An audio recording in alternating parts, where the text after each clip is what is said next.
Hello students, आज का lecture है हमारा exercise 1.2 chapter number 1 number system class 10th maths session 26-27 के लिए।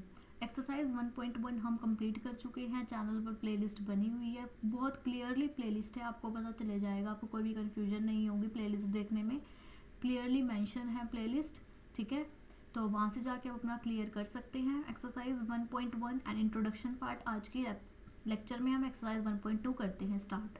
तो जल्दी से अपने फ्रेंड्स को भी शेयर कर दो, ठीक है, और हम स्टार्ट करते हैं एक्सरसाइज 1.2। तो 1.2 में हमारा फर्स्ट क्वेश्चन क्या है, state whether the following statements are true और फॉल्स। हमें बतानी है कि जो ये स्टेटमेंट्स हैं, जो 3 स्टेटमेंट्स हैं, ये ट्रू हैं या फिर फॉल्स हैं, सही हैं या फिर गलत हैं। जस्टिफाई योर आंसर, हमने उसको क्या करना है, अपने आंसर को जस्टिफाई भी करना है। तो every irrational number is a real number, क्या हर एक इरेशनल नंबर रियल नंबर है, हमें ये बताना है। तो आपने अगर इंट्रोडक्शन पार्ट देखा होगा तो वहाँ पे हमने एक देखा था, एक हमने ट्री देखा था, ठीक है, जिसमें मीन्स एक तरह से हमने चार्ट देखा था, माइंड मैप देखा था, जिसमें हमने बताया था कि रियल नंबर्स हैं, रियल नंबर्स के अंदर कौन कौन से नंबर्स आते हैं, रैशनल इरेशनल क्या होते हैं, ठीक है, सब कुछ हमने देखा था। तो ये स्टेटमेंट क्या है, ये स्टेटमेंट हमारी है ट्रू। ये स्टेटमेंट ट्रू है, क्यों? क्योंकि रियल नंबर्स के अंदर कौन कौन सी नंबर्स आती हैं, 2 नंबर आती हैं, एक है रैशनल और एक होती है इररैशनल, जो कि हमने पढ़ा था। रैशनल नंबर्स कौन सी होती है, जिसको हम पी बाई क्यू के फॉर्म में लिख सकते हैं, और इररैशनल नंबर्स कौन सी होती है, जिसको हम पी बाई क्यू के फॉर्म में नहीं लिख सकते, ठीक है, जैसे कि √2 हो गया, √3, √5, ये वाली टर्म्स, √ वाली टर्म्स कौन सी होगी, इररैशनल नंबर्स। तो हमें जस्टिफाई भी करना है आंसर अपना, तो हम कैसे लिखेंगे, ठीक है, एक फॉर्मेट होना चाहिए लिखने का, आप ऐसे उठा के मत लिख देना, जब भी तो आपके मार्क्स कट होते हैं। तो कैसे लिखने हैं आपने, यहाँ पर लिखने आपने, ठीक है, कि ये स्टेटमेंट क्या है, ये स्टेटमेंट है हमारी ट्रू, ठीक है, ये स्टेटमेंट हु ट्रू बिकॉज, फिर हमने लिखने बिकॉज कि हमें क्या करना है, जस्टिफाई करना है आंसर, फिर हम लिखेंगे कि बिकॉज जो रैशनल, बिकॉज रियल नंबर्स क्या हैं, बिकॉज रियल नंबर्स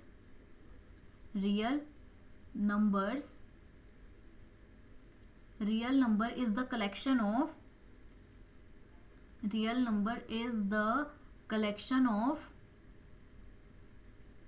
कि रियल नंबर्स कलेक्शन है रैशनल और दोनों का, क्योंकि रियल नंबर्स के अंदर ही आती हैं रैशनल नंबर्स और इररैशनल नंबर्स। तो ट्रू है ये statement, because real number is the collection of both rational and irrational, both rational and irrational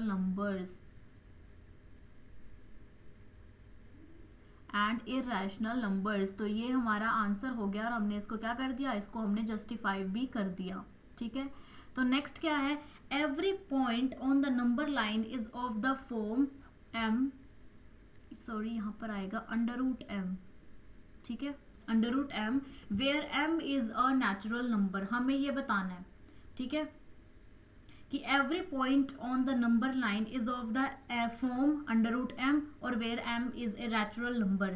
तो ये बताना है हमें, ठीक है, क्या √m नंबर लाइन पे शो हो सकता है, और क्या ये नेचुरल नंबर है, ठीक है। तो नेचुरल नंबर्स कौन सी होती है, नेचुरल नंबर्स होती हैं जो हमारी स्टार्ट होती है 1 से लेकर, ठीक है, जैसे कि 1, 2, 3, 4, ये सारी क्या होती है, ये सारी होती है हमारी rational number, sorry natural numbers, जो 1 से स्टार्ट होती है और इन्फिनिटी तक जाती है, जहां तक भी आपको काउंटिंग आती है। तो क्या एवरी पॉइंट और number line is of the form √m, क्या हर एक पॉइंट √ की फॉर्म में होगा नंबर लाइन पे, तो ये स्टेटमेंट क्या होगी हमारी, तो ये स्टेटमेंट हमारी होगी फॉल्स, कि ऐसा नहीं होता, ठीक है, फॉल्स, बिकॉज जो नेगेटिव नंबर्स हैं, because negative numbers cannot be the square root of any natural number। तो हम क्या लिखेंगे, false, because negative number, ठीक है, negative number cannot be the square root of any natural number. क्यों? क्योंकि नंबर लाइन पे हम क्या करते हैं, नंबर लाइन पे हम दोनों शो करते हैं, नेचुरल भी और पॉजिटिव भी, इंट्रोडक्शन पार्ट में हमने देखा था, ठीक है। अभी मैं आपको समझाती हूँ अगर आपने नहीं भी देखा हो कि ये क्या है, ये हमारी नंबर लाइन है, ठीक है। यहाँ बीच में 0 और यहाँ पर 1 2 3 4, ठीक है। और यहाँ पर क्या हो गया, -1 -2 -3, ऐसे ऐसे ये इधर नेगेटिव नंबर्स चलती जाती हैं और इधर 0 के इधर पॉजिटिव नंबर्स चली जाती हैं, ठीक है। तो नेगेटिव और पॉजिटिव हो गया। और यहाँ पे हमें क्या बोला है, क्या हर एक पॉइंट नंबर लाइन पे √m के फॉर्म में होगा। देखिए नंबर लाइन पे तो हम दोनों शो कर सकते हैं √, ठीक है, माइनस वाली भी और पॉजिटिव भी, नेगेटिव भी पॉजिटिव भी। तो क्या अगर हम ये लिखें कि -√5, तो क्या हम इसको शो कर सकते हैं? इसको तो हम शो नहीं कर सकते, इसलिए हमने लिखा है कि every negative number can not be the square root of any natural number, कि जितनी भी नेगेटिव नंबर्स होगी वो स्क्वायर रूट नहीं होगा किसी भी नेचुरल नंबर का। आई होप ये आपको क्लियर हो गया होगा, ठीक है। अब हम मूव करते हैं थर्ड पार्ट पे, जो क्या है, इसको हम एक बार इरेज कर लेते हैं। तो हमें नेक्स्ट थर्ड पार्ट क्या दिया गया है, थर्ड पार्ट हमें दिया गया है कि every real number is an irrational number. क्या हर एक रियल नंबर इरैशनल नंबर है? नहीं, क्योंकि इरैशनल के नंबर थोड़ी ना रियल नंबर आता है, रियल नंबर के अंदर इरैशनल नंबर्स आती हैं। जैसे ये रियल नंबर हो गया और इसके अंदर आएगी रैशनल और इरैशनल, ठीक है। तो जैसे कि ये था every irrational number is a real number, हर एक इरैशनल नंबर रियल नंबर होगी, बट लेकिन हर एक रियल नंबर इरैशनल नंबर नहीं होगी, ठीक है। क्योंकि यहाँ पर देखो रियल नंबर के अंदर आ रहे थे रैशनल और इरैशनल, तो इसलिए ये स्टेटमेंट हमारी ट्रू थी। लेकिन यहाँ पर क्या है, every real number is an irrational number, क्या हर एक रियल नंबर इरैशनल नंबर है? नहीं, ऐसा कुछ नहीं होगा, ठीक है। तो इसलिए हम यहाँ पर क्या लिखेंगे कि तो ये स्टेटमेंट हमारी होगी फॉल्स, हम यहाँ पर लिखेंगे फॉल्स, ठीक है। क्यों?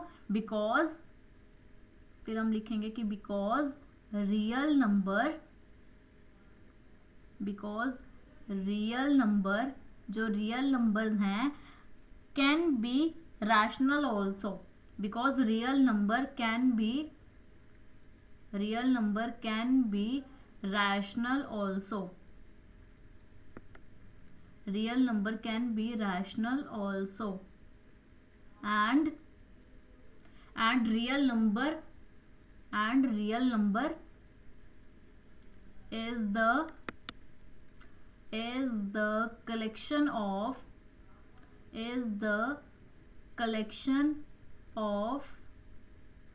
both rational and irrational। हम इसको यहाँ पर लिख लेते हैं, ठीक है। थोड़ा स्पेस की प्रॉब्लम हो गई तो हम इसको यहाँ पर लिख लेते हैं कि बोथ के बाद यहाँ पर क्या आएगा, बोथ रैशनल एंड इरैशनल,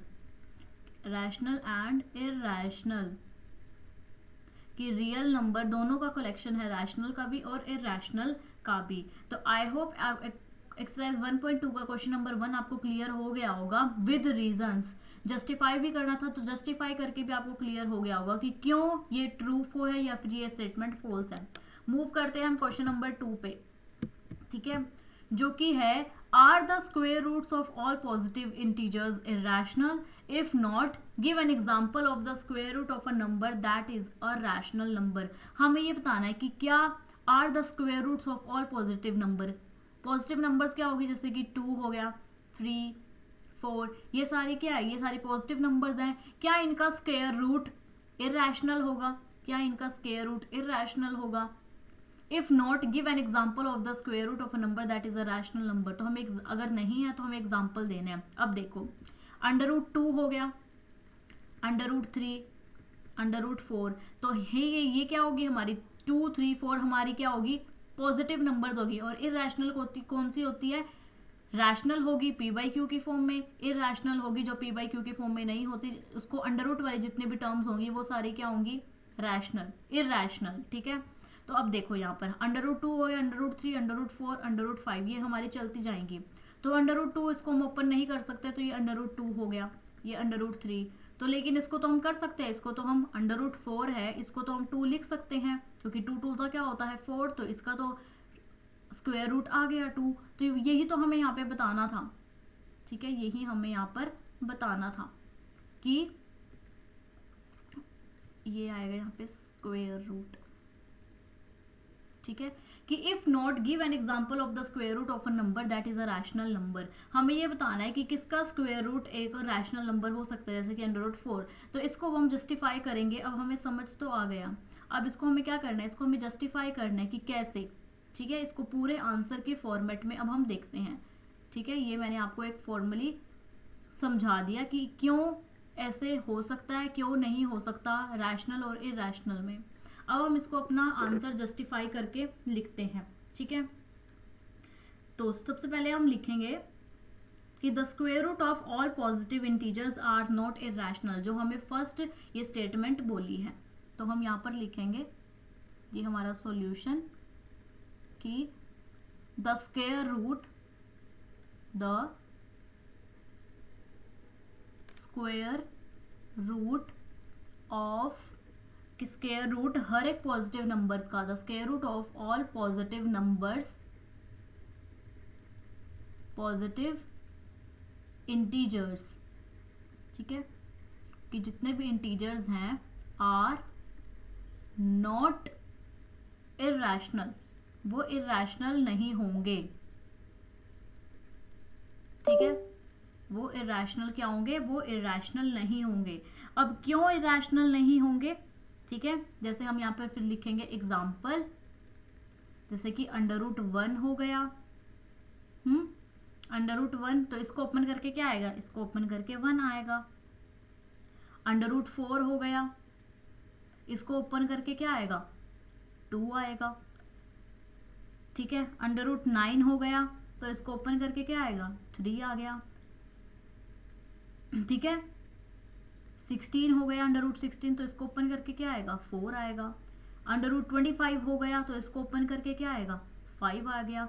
ठीक है, हर एक नंबर को उसी खुद के नंबर से अगर हम क्या करते हैं, उसके खुद की नंबर से ही, क्योंकि 5 5 से क्या होता है 25, 4 4 से 16, 3 3 से 9, 2 2 से 4, 1 1 से 1, तो ये सब कुछ क्या हो गए, ये सब कुछ हमारे क्या हो गए, ये सब कुछ हमारे रैशनल नंबर्स हो गए, क्योंकि इसको अंडर से ओपन करके क्या हो गया, अंडर से ओपन करके ये रैशनल नंबर्स हो गए। ठीक है, तो ये हमने क्या दे दिया, ये हमने एग्जांपल दे दिया कि if not give an example of the square root of numbers that is a rational numbers. तो हम यहाँ लिख सकते हैं कि जैसे कि ये √1 हो गया, √4 हो गया, √9, √16, √25, ठीक है, are the examples of a number that is a rational number, कि ये क्या है, ये रैशनल नंबर्स हैं, रैशनल नंबर। ठीक है, तो ये हमने क्वेश्चन नंबर 2 हमारा कंप्लीट हो चुका है। अब नेक्स्ट क्वेश्चन पे मूव करते हैं, जो कि है क्वेश्चन नंबर 3। तो इसमें हमें क्या करना है, इसने show that how √5 can be represented on the number line, कि √5 को हम कैसे रिप्रेजेंट करेंगे नंबर लाइन पे। ठीक है, तो इसके लिए आपको कंपास की ज़रूरत होगी। ठीक है, आपको स्केल की, पेंसिल की, डी की ज़रूरत होगी। तो मैं आपको यहीं से बता देती हूँ कि कैसे होगा। तो आपको क्या करना है, सबसे पहले आपको स्केल से एक लाइन मार्क करनी है, ऐसे स्केल से लाइन मार्क कर ली, उसमें इक्वल पॉइंट्स पे, बीच में यहाँ पे इक्वल पॉइंट्स पे कि 0, यहाँ से ऐसे ऐसे इक्वल, कि इसके बीच का भी डिस्टेंस सेम होना चाहिए, यहाँ का भी डिस्टेंस सेम होना चाहिए। ठीक है, तो ऐसे आप मार्क कर लो, मार्क कर लिया। ठीक है, तो मार्क करने के बाद इसको बोल दो 1, क्योंकि एक नंबर लाइन पे क्या होएगा 1 2, यहाँ पर 3, और 0 के इधर क्या होंगे नेगेटिव नंबर, जैसे कि -1, -2 एंड -3। ये क्या हो गए, ये आपके हो गए नेगेटिव नंबर्स। ठीक है, तो अब आपको क्या करना है, आपको रखना है यहाँ पर D। फिर आपको क्या करना है, आपको यहाँ पर D रखना है। ठीक है, D यहाँ से रख के, और यहाँ पे आप 90 डिग्री के एंगल यहाँ से ऐसे, जैसे आपकी ये D होगी, ठीक है, इस टाइप से आपकी क्या होगी D, तो यहाँ से ऐसे क्या होगा, यहाँ पर लिखा होगा 90, तो इस D को, इस वाले पॉइंट को यहाँ पर रखे, और आपको यहाँ पे D ऐसे मार्क कर देना है, पॉइंट लगा देनी है पेंसिल से। फिर आपको यहाँ पर स्केल रखना है, स्केल रखने के बाद जितना यहाँ से इसका डिस्टेंस है, उतना ही यहाँ से आपको ऐसे ऐसे करके इतना डिस्टेंस मार्क कर लेना है। ठीक है, मार्क कर लिया। फिर आपको इस लाइन को यहाँ से ज्वाइन कर लेना है, ठीक है, क्योंकि ये थोड़ा स्केल से आपको स्ट्रेट लाइन ज्वाइन करनी है, बिल्कुल स्ट्रेट लाइन, ठीक है। उसके बाद 0 से यहाँ पर 1 तक आपको इसको ज्वाइन कर लेना है ऐसे, और ये हो गया आपका पॉइंट C, ठीक है। और यहाँ से ये 90 डिग्री का आपका क्या बन गया, 90 डिग्री का आपका एंगल बन गया। अब आपको ये है हमारा √5 हो, लेकिन √5 वाली टर्म्स तो एक नंबर लाइन पे शो नहीं होती, तो हम यहाँ पर क्या लिख लेंगे, इसको √5 लिखेंगे। फिर आपको कंपास लेनी है और 0 to C तक आपको उस कंपास को इतना आपको खोल लेना है, ठीक है। फिर आप यहाँ से यहाँ पर उसको पॉइंट को रखोगे और C तक खोल के फिर आपको यहाँ से क्या करोगे, यहाँ से आप उसको ऐसे ऐसे मार्क कर लोगे। तो यहाँ तक आपके मार्क हो गए, तो आप इस पॉइंट को क्या दोगे, इस पॉइंट को आप दोगे नेम D। आपने इसको क्या लिख लिया, इसको आपने लिख लिया यहाँ पर D, ठीक है। तो ये आपका क्या हो गया, ये आपकी जो यहाँ से लेके यहाँ तक पॉइंट है, तो ये आपका क्या हो जाएगा, सॉरी, यहाँ से लेके यहाँ तक पॉइंट, ठीक है, ये आपका पॉइंट हो जाएगा √5, ठीक है, ये पॉइंट हो जाएगा आपका √5। तो ये हमारी क्या होगी, ये हमारा नंबर लाइन पर शो हो गया। तो अब इसके लिए कि √5 ये हमने कैसे शो किया, तो इसके लिए हम क्या करेंगे, यूज करेंगे पाइथागोरस थ्योरम का, ठीक है। तो पाइथागोरस थ्योरम क्या बोलते हैं, यहाँ पर हम लिख लेते हैं कि h का square is equals to b का स्क्वायर प्लस p का स्क्वायर, ठीक है। मीन्स हाइपोटेन्यूज का square is equals to b का स्क्वायर मीन्स बेस का स्क्वायर एंड परपेंडिकुलर का स्क्वायर। तो HBP hypotenuse, base and perpendicular, तो ये क्या हो गया, ये हो जाएगा हमारा हाइपोटेन्यूज, ठीक है, और ये क्या है, ये होगा हमारा परपेंडिकुलर, एंड ये जो ये है ये हमारा क्या होगा, ये होगा हमारा बेस। तो h square is equals to b square plus p square, तो हम h स्क्वायर को एज इट इज लिखेंगे, ठीक है। बेस क्या है हमारा, बेस है हमारा 0 से लेके 2 तक मीन्स 2 यूनिट्स हैं, तो हम यहाँ पर क्या लिखेंगे कि 2 का स्क्वायर है। परपेंडिकुलर कितना है, ये परपेंडिकुलर 1 यूनिट है, क्योंकि यहाँ से यहाँ तक जितना इसके बीच का डिस्टेंस है उतना ही यहाँ पे डिस्टेंस है, तो हम यहाँ पर क्या लिखेंगे कि ये है हमारा 1 का स्क्वायर। तो h का स्क्वायर इज इक्वल्स टू 2 का क्या होता है 4 प्लस 1 का स्क्वायर क्या होता है 1, तो h स्क्वायर क्या आ गया हमारे पास, h स्क्वायर आ गया 4 + 1 5, and h is equals to जो ये स्क्वायर है इधर जाके क्या हो जाएगा √, और ये हो गया √5 की h क्या है, h इज इक्वल्स टू √5, और जो ये हमने यहाँ पे h क्या लिया था, h था हमारा √5। तो इस तरीके से हमने क्या कर दिया, ये हमने हाइपोटेन्यूज को कि ये √5 है, इसको हमने नंबर लाइन पर रिप्रेजेंट कर दिया। तो आई होप आपको क्वेश्चन नंबर 3 भी कि कैसे रिप्रेजेंट करना है √5 को, ये भी आपको समझ आ गया होगा। आपके एनसीईआरटी बुक में क्वेश्चन नंबर 4 भी दिया हुआ है कि वो है आपकी क्लासरूम एक्टिविटी, ठीक है, तो जो कि बहुत इंपॉर्टेंट नहीं है, तो वो आपकी क्लासरूम एक्टिविटी आपको क्लास में टीचर्स करके बता देंगी। ऐसा कोई क्वेश्चन क्लासरूम एक्टिविटी का पेपर में भी नहीं आएगा। तो ये फर्स्ट क्वेश्चन, ठीक है, फर्स्ट सेकेंड थर्ड, इसके हमने टोटल 4 क्वेश्चंस थे, तो हमने first second third questions complete कर लिए। आई होप आपको क्लियरली समझ आ गया होगा। कोई भी क्वेरी हो, कोई भी डाउट हो, आप मुझे कमेंट सेक्शन में पूछ सकते हैं। वीडियो कैसी लगी मुझे ज़रूर बताएं, एंड अपने फ्रेंड्स को भी शेयर करें एंड लाइक करें, सब्सक्राइब करना चैनल को, ऐसे ही फर्दर वीडियोज़ के लिए ना भूलें। Thank you.